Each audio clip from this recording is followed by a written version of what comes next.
The retirement age in St. Lucia has now reached 65 years. The National Insurance Corporation, NIC, has reminded employers and employees of that fact. That came into effect 1st January 2015. Some years ago, when we did an actual review, it was found that if we had to keep it at age 60 and pay our pensions at the level that we were paying them, the program would have fallen into difficulties. You'd have been broke. Yeah, it would have been broke by the 2030. And that's not too far from now. It's just 50 years from now, before people like you are ready for your pension. There'd be no money. We had three options at that time. Either we change the level of pension that we were paying, we raise the contribution ceiling, or we increase the pension age from by 1 year every 3 years. The two other options would be a bit painful.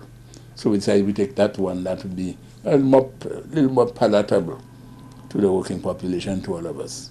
So from that time, the pension age has been going up from 1 year every 3 years. So you remember we had 60, then we went to 61, 62, 63. Currently up to now, this day we had 64. But from January, we'll be age 65. Traditionally, one can retire at age 60 or within the stipulated age. However, doing so does bear consequences. Because it is not sufficient to say that I'm age 60, I want to retire. There are other qualifying conditions. Such you want as to. what? Well, first thing, you need to have the contribution requirement. You need to have actually retired from gainful employment. You understand? So if you're 60 and you're still working, you cannot come and claim retirement pension. So you can't retire from, say, a firm and have some part-time job on the side? Well, what happens after retirement, we don't concern ourselves with. We concern ourselves at the time that you claim your retirement.